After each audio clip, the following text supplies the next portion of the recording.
I am very pleased to be giving a class on the use of tarot as a tool for self-inquiry and self-awareness. This is a use of divination that connects us to schools of ancient wisdom, to times when consulting an oracle usually meant consulting gods, goddesses, gaining access to the realm of the invisibles, dropping disbelief. And we will spend 10 weeks exploring 78 pictures. These are pictographs that will take us on a journey of know thyself. This axiom, believed to have been inscribed at the entrance of the inner chamber of the Temple of Apollo at Delphi, will serve as our guide on our quest for knowledge. Because we will be exploring the archetype of the quest. And this is the archetype that will be reminding us of a search for what? Transformation, a search for meaning, a search perhaps for soul. Because we are exploring ourselves and we are going to be entering a mystical and magical world through a pack of cards that were created over 100 years ago. Tarot offers us a beautiful landscape of images and archetypes that acquire meaning along time frames that you yourself project. This is a landscape where you will find lost parts of yourself. And this is a landscape that informs us through an imaginal language that connects to deep-rooted energies in ourselves. This is also where you establish dialogue with your own guides and teachers, and where you will find, hopefully, new ways to enhance your intuition, because this class is also about intuition. We cannot work with tarot and transformation unless we really learn to tap and enhance our own intuitive skills. Intuition for me is a grace, and I will be mentioning this over and over again. This is available to all of us when we need to trust our inner voice, and we need to really and truly establish a personal language between us and our inner voice, and with the images that connect us to soul. Our journey will be framed through the lenses of Hermetism, and we will be delving into the Hermetic laws as we go along. And these are really the operation of the sun, the operation of the moon, the operation of the stars. This is the world of alchemy, the world of astrology, of shamanism, and also the world of magic. And let us not forget Christian Kabbalah and the Tree of Life. But first we need to start with a little bit of history to place tarot within an historical perspective, because we really need to understand the role that the Renaissance, for example, and the late medieval times played in really framing the development of our Western consciousness.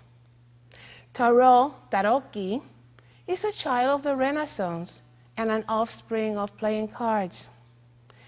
However, originally they were called trionfi. Tarocchi comes a lot later, perhaps in the 16th century. And playing cards came to the West, most likely in various ways. Could it be with the Crusaders, or perhaps with the many trading expeditions from the Orient, and most definitely with the Islamic invasions of the Iberian Peninsula. The Moors, as they were called, occupied the peninsula and also southern parts of Italy for many, many years. During the Islamic occupation, the Arabs introduced many of their traditions, their art and literature, Eastern mysticism, magic, astrology, numerology, very important for our cards, as well as board games. And these board games were like parchees and so many others. But board games then also changed with the Western mind. The playing cards were called the Mamluk cards. Mamluk is a word that is still used today for swords, the Mamluk swords, very prized swords nowadays. And this deck consisted of 4 suits of numbered cards, including, of course, the swords. Then we have the cups, coins, and polo sticks, plus 3 royal cards. And the royal cards were all male figures with what we call now a ruler and a vice ruler or viceroy. The name of viceroy is really naive, and this is why we already have the etymology here for the Spanish word naipes. Naipes, playing cards in Spain, come from naive. And in Italy today, you still will find naive as a game of cards. Another, perhaps, I always like to connect this etymology to even the word knave. You know that many decks still call the page the knave. And this also comes from naive. The original court cards in this so-called Mamluk deck did not have people in courts. This is not a custom in the Islamic tradition. But the Europeans very quickly added figures to these court cards, and eventually a 4th card called the queen.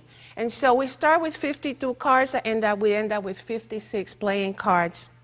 The polo sticks were quickly replaced by either staff or batons, because polo was not really part of the culture of Europe at this time. As playing cards became quite popular at the end of the Middle Ages, we find them already being used for gambling. We know this because we find decrees in Italy and in Spain especially, forbidden the use of cards for playing. And this happens around 1340, 1350, so this is in the middle of the 14th century. And this should not be a surprise, because words like game, gaming, gambling, they come from the same etymology. Anytime you find numbers, you find games, you find gaming, and so gambling is really part of this, what I would always call an archetype. Lady Luck, Fortuna, such an important archetype at this time throughout Europe. And let us not forget that allegorical games of chance connect us to games of life, to sortilege, and to divination. And these are the times where we find, with these board games that come from the Islamic world mainly, games of fortune, games of knowledge, and games of life. And these games were adopted and adapted to the European society and their beliefs. And players would land on vices and virtues, for example, to gain access to either liberation or doom. These games were played with numbers, with dice, later with playing cards. At first, the playing cards were used just as markers or indices in these so-called games of fortune. And as these games gained more and more popularity, then the games, these board games, became quite intricate, with woodcut illustrations and with labyrinths and spheres and astrologers meeting you along the way when you throw the dice and giving you harder and harder.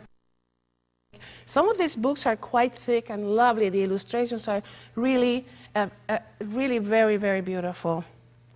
So, of course, this is part of the mind, the culture that brings forth the triumphi cards. The use of generating numbers and chance and divination is so old, and reminds me of, for example, the I Ching. Because in the I Ching that we have an oracle, and this is an oracle that dates back to perhaps 3,000 years before Common Era. And what do we find there? We find alchemy, we find shamanic traditions, we find not only just a book of fortune, but a book of wisdom and knowledge.